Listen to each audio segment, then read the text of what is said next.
Vaseline കുറച്ചെടുത്തിട്ട് നമ്മൾ ഡോറിൻ്റെയും അതേപോലെ ജനലിൻ്റെയൊക്കെ വിജാഗിരിയിൽ സ്വല്പം ഇതേപോലെ ഇട്ട് കൊടുക്കുകയാണെങ്കിൽ നമുക്ക് കതകൊക്കെ അടയ്ക്കുന്നതിന് ടൈറ്റായിട്ട് നല്ല ബുദ്ധിമുട്ടാണെങ്കിൽ ഇതേപോലെ ഒന്ന് കുറച്ച് വാസ്ലിൻ വന്നിട്ട് കൊടുത്താൽ മതി. വളരെ ഈസി ആയിട്ട് നമുക്ക് തുറക്കുകയും അടയ്ക്കുകയും ചെയ്യാം. അതേപോലെ തന്നെ നമ്മൾ മഴ സമയത്തൊക്കെ കതക് അടക്കുന്നതിനും തുറക്കുന്നതിനൊക്കെ ബുദ്ധിമുട്ടായിരിക്കും. വാസ്ലിൻ വിജാഗിരിയിൽ ഇട്ട് കൊടുത്താൽ തുറക്കുന്നതിന് ഈസി ആയിരിക്കും.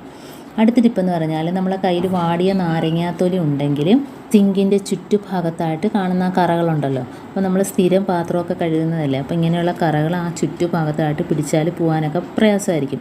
നമ്മൾ ഡിഷ് വാഷ് സോപ്പൊക്കെ ഇട്ട് വെച്ച് തേച്ച് കഴുകിയാൽ പോലും അത് വീണ്ടും ഉടനെ തന്നെ അങ്ങനെ വീണ്ടും ഉണ്ടാകുകയും ചെയ്യും. അപ്പോൾ ഇതേപോലെ നമ്മുടെ കയ്യിൽ നാരങ്ങ വാടിയതുണ്ടെങ്കിലും വെച്ച് തേച്ച് കൊടുത്ത് കഴുകുകയാണെങ്കിൽ ആ മഞ്ഞക്കറയും അതേപോലെ തന്നെ ആ എണ്ണ മയവും എല്ലാം പോയിട്ട് സിങ്ക് നല്ല രീതിയിൽ വെട്ടിത്തിളങ്ങുന്നതായിട്ട് നമുക്ക് കാണാൻ പറ്റും. അപ്പോൾ പെട്ടെന്ന് കയറി കറയൊന്നും പിടിക്കത്തുമില്ല. അതാണ് ഇതിൻ്റെ പ്രത്യേകത. അപ്പം കണ്ടോ, ചുറ്റുഭാഗത്തും മാത്രമാണ് ഞാൻ തേച്ച് കൊടുത്തത്. അപ്പം അതിൻ്റെ ആ ഒരു തിളക്കം നമുക്ക് കാണുമ്പോൾ തന്നെ അറിയാൻ പറ്റും. കണ്ടോ, അപ്പോൾ ആ ഭാഗത്തൊക്കെയാണ് കൂടുതലും അഴുക്കൊക്കെ കയറി പിടിക്കുന്നത്.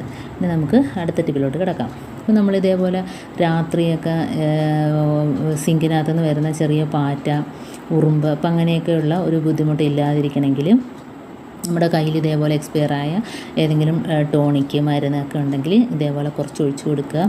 അപ്പം അതിൻ്റെ ഒരു സ്മെല്ലടിച്ചിട്ട് അതിനകത്തുനിന്ന് വരുന്ന ആ പാറ്റയുടെയൊക്കെ ശല്യം നമുക്ക് ഒഴിവാക്കി കിട്ടും. അപ്പോൾ ഇതേപോലെ രാത്രി ഉറങ്ങുന്നതിന് മുമ്പ് നമ്മൾ കുറച്ച് ഒഴിച്ചു കൊടുത്താൽ മതി.